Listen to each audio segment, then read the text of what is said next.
I found a lost girl in the forest and took her to my mother's house. My mother has a disability, so I was worried about how she'd react to this unexpected visit. When I returned home, exhausted after a tough day at the office, I was struck by what I saw.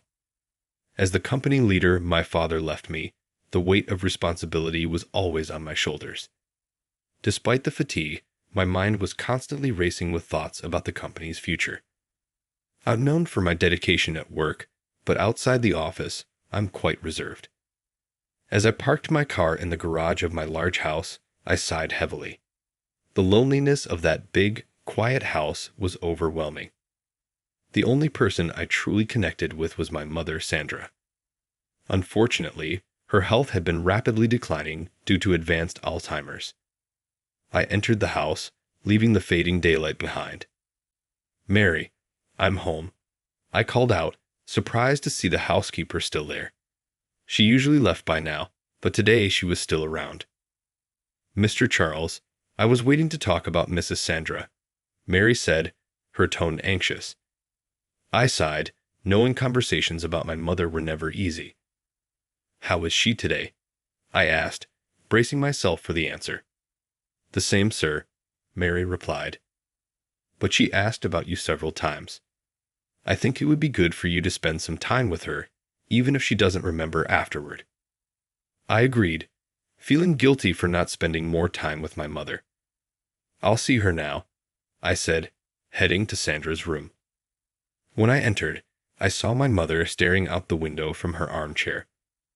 "Mom, it's me, Charles," I said softly, trying to mask my pain.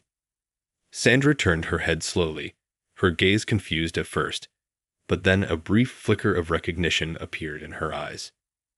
"Charles," she murmured, her voice weak but filled with affection. "Yes, it's me. How are you feeling?" I asked, holding her hand. The conversation was brief and confusing, but these moments were precious, a painful reminder of the past. Leaving her room, I felt the weight of loneliness more acutely. The large house seemed like an echo of memories rather than a home. Sitting on the couch in my room, I reflected on my life. Despite professional success, I felt a deep lack of genuine connection. I wondered if work and caring for my mother were all my life amounted to. I wanted more, but didn't know how or where to find it. After a solitary dinner in the vast dining room, I decided to take a walk in the surrounding forest. The mansion's empty rooms and hallways felt like a prison of my own reflections and loneliness. The forest, on the other hand, offered a refuge, a place where I could breathe and escape my burdens. Wearing a coat, I stepped into the woods. The fresh air immediately eased my mind. The sounds of nature replaced the oppressive silence of the mansion. As I walked aimlessly, I thought about my life, my mother's illness, and the loneliness that consumed me. Despite everything, this peaceful moment was something I longed for. As I followed the trail, the moonlight guided me through the trees. The sound of leaves underfoot and the occasional call of a nightbird were my only companions. I marveled at the simplicity of nature and how, despite owning a successful company, I yearned for basic companionship and understanding. Suddenly, a faint sound interrupted my thoughts. I stopped to listen and heard sobbing. Following the sound, I found a small figure huddled under a tree, a little girl crying alone in the forest. I approached cautiously. "Hey, are you okay? Why are you out here alone?" I asked gently, trying not to scare her. The girl looked up, surprised and wary. "I'm lost," she said, her voice choked with tears. "I don't know how to get back home." Feeling a wave of compassion, I reassured her. "Don't worry, I'll help you find your way back home. What's your name?"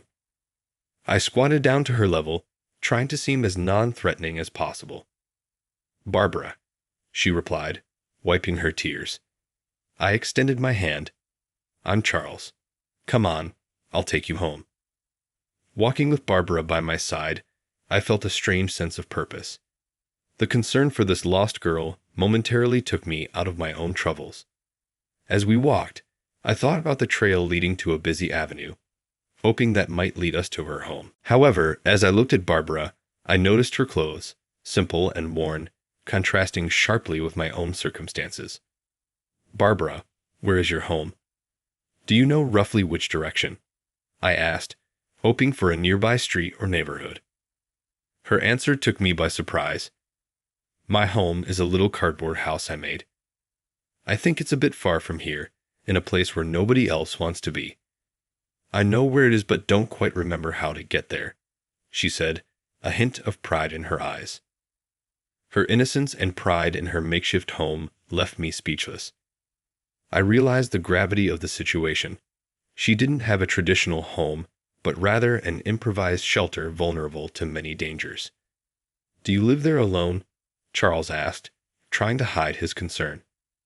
"Yes, but I like it," Barbara replied. "I made it all by myself. It even has a window." Charles felt a pang in his heart.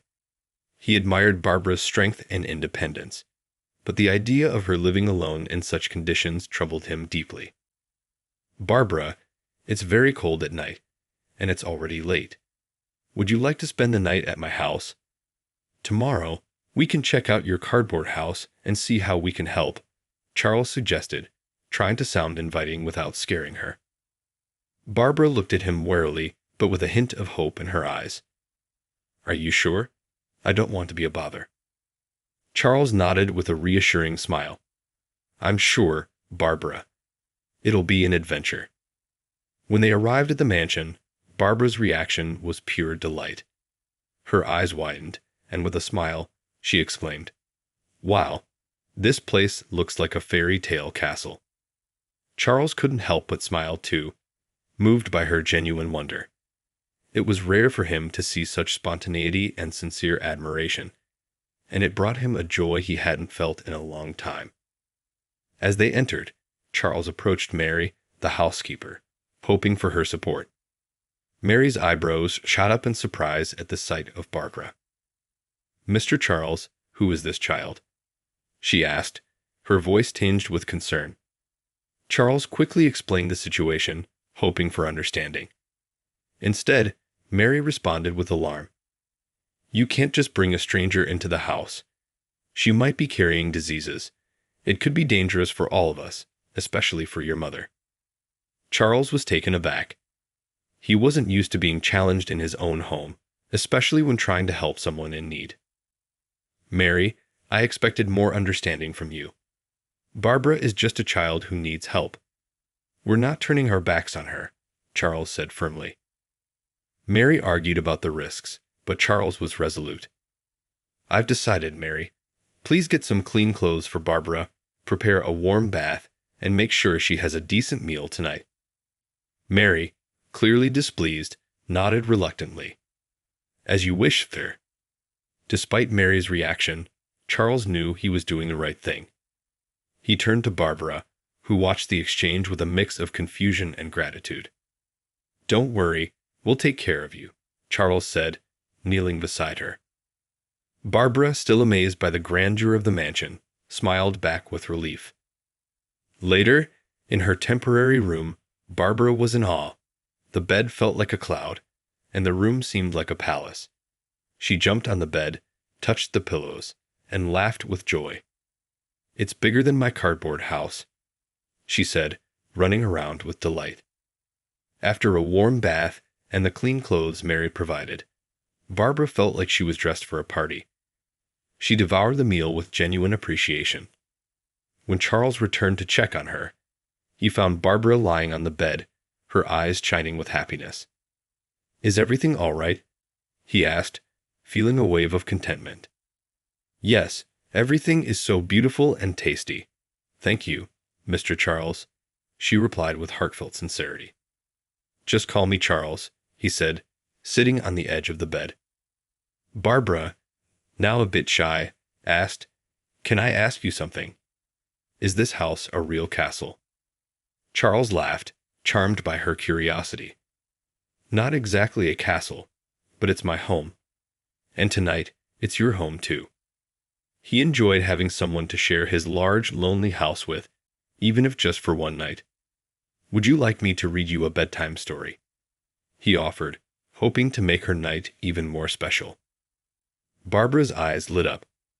I would love that. Charles picked a book from the shelf and began to read. His soft, soothing voice filled the room as Barbara listened attentively. Soon, her eyes grew heavy, and she fell asleep with a peaceful smile. At dawn, Mary burst into the room, throwing open the curtains. Time to get up. Quick. Breakfast is ready, she said briskly. Barbara, still groggy, rubbed her eyes and sleepily asked about Charles. Mary replied coldly, He's already left for work and won't be back until late. Barbara's disappointment was clear. She had hoped to see Charles and perhaps share breakfast with him, but realizing arguing with Mary was pointless, she reluctantly got up to start her day. Barbara got out of bed, still thinking about Charles and the kindness he'd shown her. She brushed her teeth and dressed, feeling awkward in the mansion's formal setting. The housekeeper waited impatiently to take her to breakfast, a new experience for Barbara. At the breakfast table, she marveled at the abundance of food, so different from her usual sparse meals. However, Mary's cold tone made the meal less enjoyable. Mary instructed her, Don't leave this room under any circumstances. I don't have time to watch you. Barbara nodded, pretending to agree, but her mind was already planning an escape. The mansion's secrets beckoned her. After breakfast, Mary took Barbara back to her room. As soon as the door closed, Barbara's excitement and nervousness surged. She pressed her ear against the door, listening to Mary's footsteps fade away. With a determined sigh, she silently opened the door and stepped into the hallway. The mansion was a labyrinth of wonders to Barbara. Each corridor and open door revealed something new. She explored with wide eyes, drawn to mysterious objects and relics of the past. The paintings on the walls seemed to follow her, whispering stories. Her curiosity led her to a slightly open door, Sandra's room. With a mix of curiosity and hesitation, Barbara entered and found Sandra in an armchair, lost in thought. Hello, Barbara said gently. Sandra turned her face, but didn't respond. Barbara introduced herself, but Sandra remained silent, her mind lost in memories. Barbara told her stories about the forest, her cardboard house, and how Charles had found her. Though Sandra didn't react, Barbara felt a strange connection. Restlessness soon took over, and Barbara's curiosity couldn't be contained. She began exploring the room, finding little beyond everyday objects and dusty treasures. Her attention was drawn to a massive wardrobe at the end of the room. With hesitant hands, she opened one of its doors and discovered a treasure, an old guitar and a notebook. The notebook, with its yellowed pages, intrigued her the most. Just as Barbara was about to delve into the notebook, Mary's voice echoed in the hallway. Heart racing, Barbara quickly hid the notebook under her clothes. Mary entered the room and, noticing her, exclaimed, Barbara, what are you doing here? I told you to stay in your room. Mary's irritation was palpable. Barbara shrank back, guilt and fear evident. I was just looking, she mumbled, knowing she had no good excuse. Mary sternly ordered Barbara to return to her room, warning her, It's not safe, and you shouldn't touch things that aren't yours. Barbara was escorted back, and the adventure ended for now. Back in her temporary room, Barbara sat on the bed, clutching the old notebook. It was now a cherished secret, hidden from Mary's view. Her heart was still racing from the recent adventure and discovery. Carefully, she opened the notebook. The pages whispered ancient secrets as a world of memories unfolded before her. It was clear this notebook was Sandra's record of memories, a desperate attempt to hold on to what Alzheimer's had stolen. Sandra had mentioned her condition in a sad and desperate manner. As Barbara flipped through the pages, she discovered Sandra's love for music. Among personal reflections and memories, there were song lyrics, melodies, and sketches of an artistic soul expressing itself through art. Sandra was more than just a mother battling a disease. She was a composer whose emotions and thoughts flowed through her music. Then Barbara came across a dedication to Sandra's son, Charles. The song Sandra had composed for him was simple yet deeply moving. Its lyrics spoke of a mother's love and hope, capturing the essence of Sandra's affection and artistry. After finishing the song, Barbara closed the notebook, deeply touched. The song was a tribute not just to Charles, but also to Sandra's enduring love and creativity. Yet, all these traits had been forgotten. Barbara knew she had found something special and resolved to help, but needed time to figure out how. As night fell, Charles returned from work, eager to see Barbara. He suggested a walk in the forest to reconnect with their recent discovery. For Barbara, this was the perfect moment to address her thoughts. Walking side by side, Barbara gathered the courage to speak. "Charles, your mother was a composer, wasn't she?" she asked softly, trying to sound casual but unable to hide her anxiety. Charles looked surprised and pondered how she knew. "Yes, she was an incredible composer." "How did you find out?" he asked, curiosity in his voice. Barbara stumbled over her words. "I saw a guitar in her room when I got lost. I swear it was an accident. I like music," she added quickly, hoping to divert suspicion. Charles relaxed, smiling. She loved to play. Composing was her way of expressing everything: love, joy, sadness. "She even wrote a song for me when I was little. It went something like this." Charles began humming a melody, the music reflecting eternal love and protection. Barbara listened in silence, the beauty of the song touching her heart. It felt like she was connecting with a piece of Sandra's soul. Moved, Barbara revealed, "I can play the guitar too. I've always loved music." Charles looked at her with new admiration. "Really? How did you learn so young? You must be very talented." Barbara smiled, a mix of sadness and pride in her eyes. "My dad taught me. He taught me to read, to play, to be strong." Her voice carried gratitude and melancholy. Charles noticed the depth of Barbara's connection with her late father. Intrigued, he asked, "And your mother? Did she teach you anything?" Barbara looked down, gathering her thoughts. "Dad said she went to heaven after I was born. He said the angels needed her. She never came back. After Dad got sick, he left too. I had to take care of myself. I didn't want to be a burden." Charles was moved by Barbara's story, touched by her strength in the face of such hardships. "Barbara, your courage is admirable. I'm so sorry for everything you've been through, but you're not alone anymore."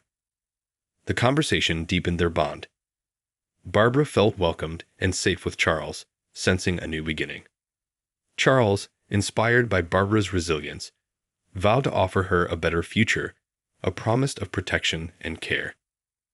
After a walk in the forest that helped us both relax and connect, I led Barbara back to the mansion. My mind was heavy with reflections, but her presence lifted my spirits. I carefully helped Barbara settle into bed, making sure she was comfortable and secure in her new temporary home. As I watched her fall asleep, I felt a strong sense of protection and a desire to give her everything life had denied her so far. Leaving her room, I was resolved and determined. In the hallway, I found Mary and couldn't wait to share my thoughts.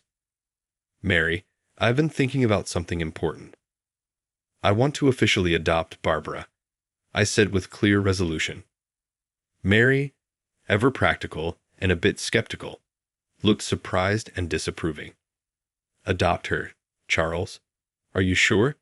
That's a huge responsibility, and with everything you already manage, I'm not sure you're up for it." But I was firm. I've never been more certain about anything. Barbara has shown me what's missing in my life. I can offer her a family and a home, and I believe she has a lot to offer me too. Mary looked for any sign of hesitation, but saw only a man ready to change his life for her. "Just think it through," Mary advised. "Adoption isn't something to take lightly. You need to be ready for all the joys and challenges. I know it will be tough, but I'm ready. Barbara deserves a better life, and I want to be part of that. I replied with unwavering conviction. Mary could see the sincerity in my words. The next day, an unexpected event would further cement my decision. At breakfast, Barbara, renewed with determination, asked Mary, "Is there any way to help Mrs. Sandra remember things again?"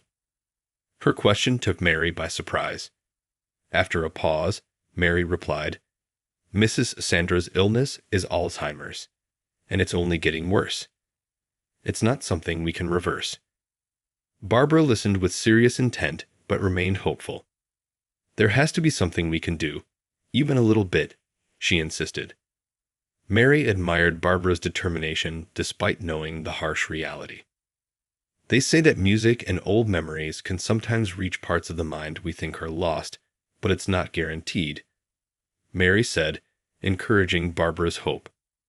Inspired, Barbara decided to try music. She remembered Sandra's music notebook and the song Charles had hummed. "I'll try with music," she resolved. With hope and a plan, Barbara convinced Mary to let her spend the day with Sandra. In Sandra's quiet room, Barbara began by talking about everyday things, hoping to spark a reaction.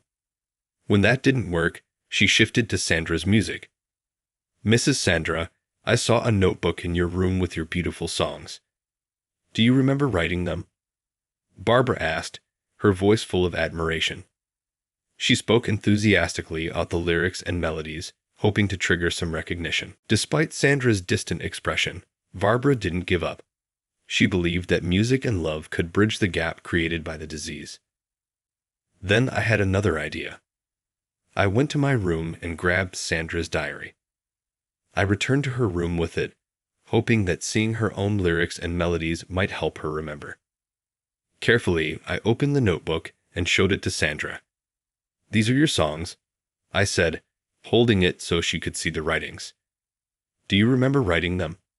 They're very beautiful. I really like them." My voice was full of hope as I began reciting the verses. Despite my heartfelt effort, Sandra's reaction was the same as before: nothing. She remained still, her distant gaze seeming to look through the notebook and the walls of the room to somewhere only she knew. This lack of response didn't dampen my spirits. Instead, it made me more determined to find something that could reach her heart in a way that words alone couldn't. I decided to check the large wardrobe in Sandra's room again.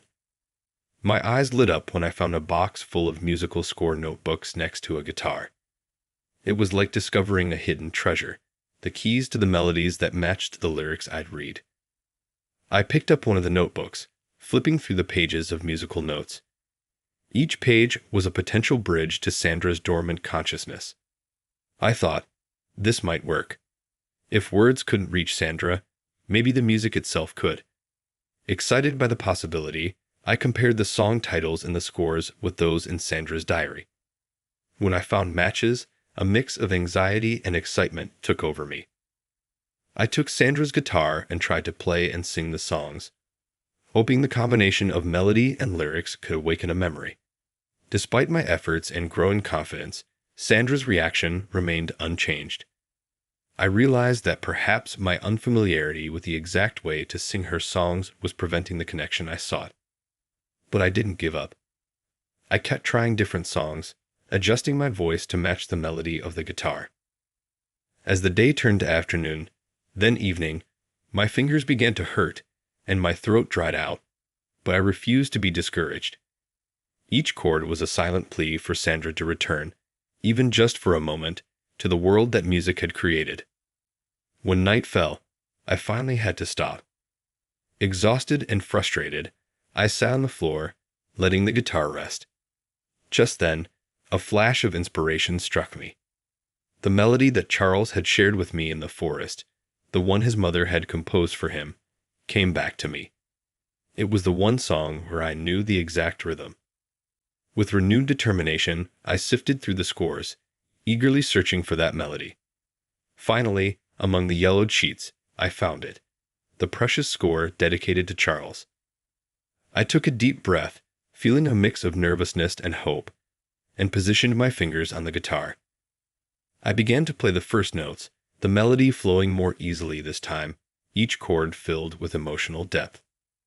As I sang the verses I had memorized, Sandra's eyes showed a different sparkle. For a moment, the fog around her mind seemed to lift, and she slowly turned her head toward me, as if waking from a long dream. Her eyes locked onto mine, a fleeting recognition crossing her gaze. Meanwhile, Charles was returning home, his thoughts on me and the small joys my presence brought. When he noticed my absence from my room, concern set in, and he hurried to find out where I was. He went to Mary, looking anxious. "Mary, have you seen Barbara?" "She's not in her room." Mary, who was tidying up, looked at him calmly. "She's in Mrs. Sandra's room. She spent the entire day there trying to help her recover." "Recover?" Charles asked, a mix of curiosity and concern in his voice. The idea of me spending the whole day with Sandra left him both worried and curious. Mary sighed, choosing her words carefully. She spent the whole day playing the guitar and singing songs. She probably saw the diary and the scores and decided to sing. It's a beautiful thing to see. Come, I'll show you. Mary led Charles down the hallway to Sandra's room. As they walked, Charles felt a mix of anxiety and hope, wondering if I had found a way to reach his mother, who had been closed off for years. "Mary, did it really work? Did my mother react in any way?" Charles asked, almost afraid to hear the answer. Mary gave him a serious look. "Not that I know of. The last time I checked on the two misses, Sandra was the same as always. But what matters is the girl's intention." Charles sighed, feeling a slight discouragement from the lack of expectation. But as they approached the door, a soft melody and two voices harmonizing reached his ears. He stopped, immediately recognizing his mother's voice in a song he never expected to hear again. His heart raced with surprise, hope, and a deep, unnamed emotion. Driven by hope, Charles hurried down the hallway, following the sound that seemed to call him. When he reached the door, he saw a scene he thought was impossible. His mother, Sandra, singing with Barbara. The music, once composed by his mother for him in the past, now connected generations and memories. Tears streamed down Charles's face, each drop carrying years of longing, love, and pain. Seeing his mother awake and engaged, even briefly, brought immense relief and indescribable joy. Barbara's presence had unlocked this connection to the past, reinforcing Charles's decision to make her part of his family. He stood at the door, the music filling his heart. When the song ended, Sandra turned to him with a rare glint of lucidity in her eyes. "Charles, my dear, stop crying. You look as if you've been pinched," she said, her voice fragile but clear. Her unexpected words only intensified Charles's tears. He smiled through them, a smile filled with years of repressed pain and love. Overcome with emotion, Charles rushed to hug his mother, enveloping her in an embrace that symbolized both loss and reunion. Barbara, though not fully understanding the depth of his emotions, was moved by the shared tears. Mary, too, tried to hide her own tears, but felt the impact of the reunion. Sandra's moment of clarity was a precious gift amidst her illness, but it was fleeting. Charles watched with gratitude and sadness as her light slowly faded, returning her to the silence of recent years. Before leaving, he tenderly kissed her forehead, a farewell to that brief moment of connection. Turning to Barbara, who watched with pride, Charles extended his hand and said, "Let's go for a walk in the forest, Barbara. We need some fresh air." Barbara wiped her tears and nodded. As they walked under the trees, the silence between them was filled with the sound of their footsteps. It was a comfortable silence, a space to process the day's emotions. Finally, driven by gratitude, Charles broke the silence. "You did something amazing today, Barbara. I don't know how to thank you for giving me that moment with my mother." Barbara, holding his hand tightly, smiled shyly. "I just wanted to help. Seeing you two like that was beautiful. I'm glad I could do it." Charles looked at her, his smile reflecting his happiness. The strength of the moment, shared with his mother, was still vivid in his heart, reinforcing a decision that would change their lives forever. Barbara. He began with tender seriousness. I've been thinking a lot about us and how you came into my life unexpectedly. This has given me an idea. Would you like to hear it? Barbara, curious and a bit anxious, looked at him. What idea is that, Charles? Charles faced her directly, wanting her to see the sincerity and love in his eyes. Barbara, how would you feel if I adopted you? If you officially became my daughter? Barbara's reaction was immediate. Her eyes widened with surprise and then sparkled with pure joy. Really? You want to be my new daddy? She could barely contain her excitement. Yes, seriously, Charles replied, his smile mirroring hers. I would love that. You're already part of my family in my heart, but I want it to be official for everyone to know. With a cry of joy, Barbara leaped into Charles' arms, hugging him tightly. I would love that. Being a princess and living in a castle is going to be amazing. And having a daddy again. Her voice, once altered by emotion, now brimmed with happiness as the future unfolded before her. As we continued our walk through the forest, a new bond formed between us. We both felt a lightness and hope we hadn't experienced in a long time. For Charles, deciding to adopt Barbara was a step toward a future full of possibilities and love. For Barbara, it meant the promise of a home and a family, a longing she had since losing her own. United by music, fate, and the promise of adoption, we returned to the mansion, ready to start a new chapter in our lives. In a world where hope often seems fragile, Barbara and Charles's story reminds us of the transformative power of love, determination, and compassion.